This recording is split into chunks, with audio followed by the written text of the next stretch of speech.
ఇలా నేను ఒకటి అడుగుతా ఉన్నా,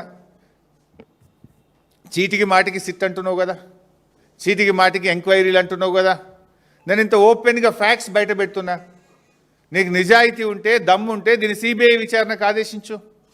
అన్ని సాక్ష్యాలతో సహా నేను సిబిఐకి అందించడానికి సిద్ధంగా ఉన్నా. ఇప్పుడు కిషన్ రెడ్డి గారు coal India minister.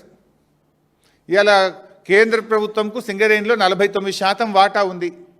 Kishan Reddy గారు ఇవాళ రేవంత్ రెడ్డితో బీజేపీకి అక్రమ సంబంధం లేకపోతే, రేవంత్ రెడ్డి బీజేపీల మధ్య చీకటి ఒప్పందం లేకపోతే వెంటనే దీని మీద సిబిఐ విచారణకు ఆదేశించాలని నేను బీజేపీ పార్టీని, కిషన్ రెడ్డి గారిని నేను డిమాండ్ చేస్తూ ఉన్నా.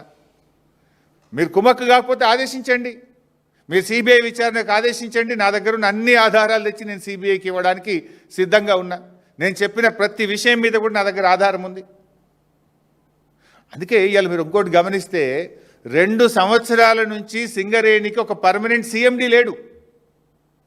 వీళ్ళ అడుగులకు మడుగులొత్తే విధంగా, వీళ్ళ అరాచకాలను చేసుకునే విధంగా ఇన్ఛార్జ్ ఎండీలను పెట్టి అడ్డగోలు వ్యవహారాలు ఇవాళ సింగరేణిలో నడిపిస్తూ ఉన్నారు.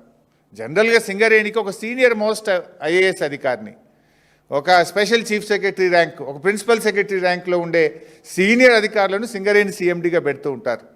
కానీ ఈ ప్రభుత్వం వచ్చిన 2 ఏళ్ల నుంచి సింగరేణికి రెగ్యులర్ సీఎండీఏ లేడు, ఒక రెగ్యులర్ జేఎండీ లేడు, రెగ్యులర్ డైరెక్టర్లు లేరు. ఇన్ఛార్జీలను పెట్టి ఈ అడ్డగోలు వ్యవహారాలకు తెరలేపినారు.